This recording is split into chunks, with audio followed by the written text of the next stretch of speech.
Como que a Bíblia mostra pra gente uma pessoa, um convertido, foi batizado pelo Espírito Santo, professor?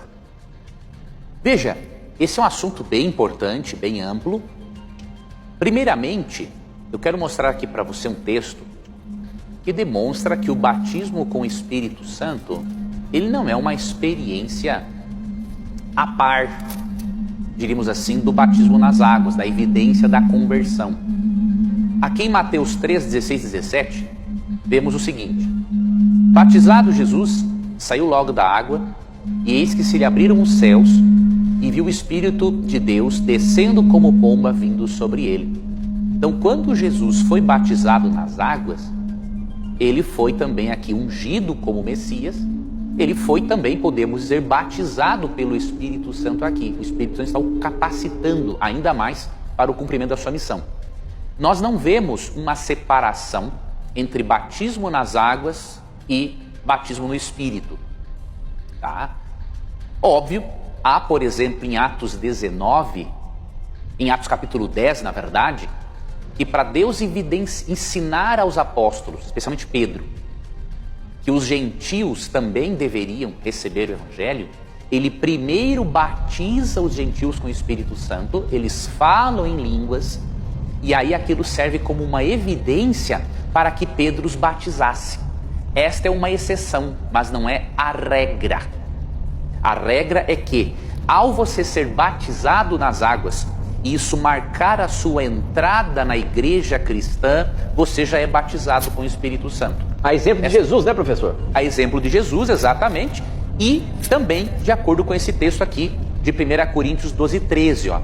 Pois em um só Espírito, todos nós somos batizados em um corpo. Quer judeus, quer gregos, quer escravos, quer livres. E a todos nós foi dado beber de um só Espírito. Então, como o Tito bem falou, assim como Jesus foi ungido pelo Espírito para a sua obra de Messias a partir dali, mas ao mesmo tempo foi batizado nas águas, não há uma separação. Percebemos em 1 Coríntios 12, 13, que todos os que são batizados para fazerem parte do corpo de Cristo, que é a igreja, eles já são batizados em um só Espírito. Agora, como que isso se manifesta?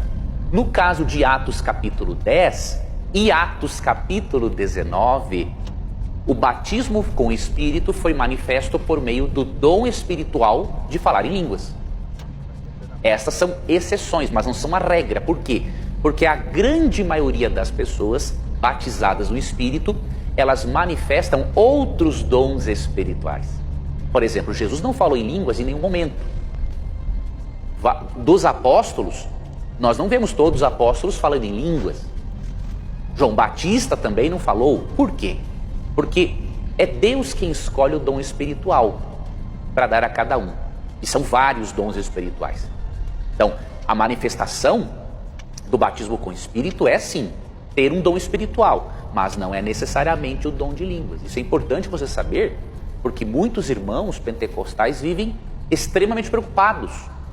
Como não falam em línguas, então eles pensam que não foram batizados com o Espírito. Mas isso não é verdade. Se você aceitou a Cristo como Salvador, foi batizado nas águas, você é batizado com o Espírito. Porque você precisa receber este poder da terceira pessoa da Trindade para ter uma vida de santificação.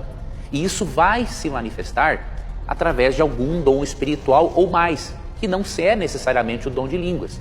E para finalizar, lembre também do fruto do Espírito em Gálatas 5, 22 e 23. Isto sim é muito importante.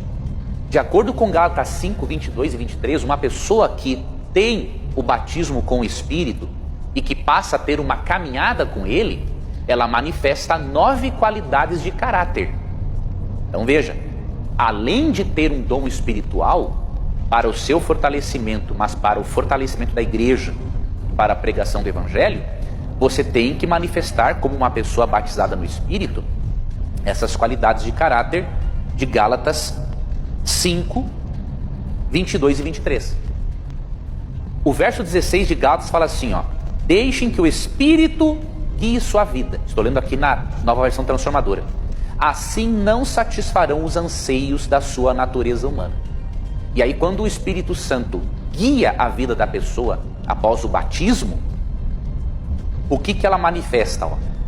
versos 22 e 23. Mas o Espírito produz este fruto: amor, alegria, paz, paciência, amabilidade, bondade, fidelidade, mansidão e domínio próprio.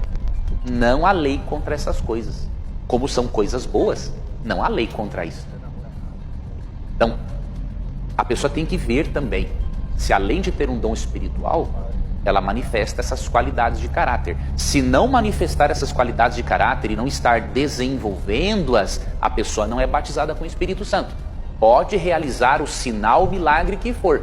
Pode estar existindo um outro poder sobrenatural por trás dessa pessoa.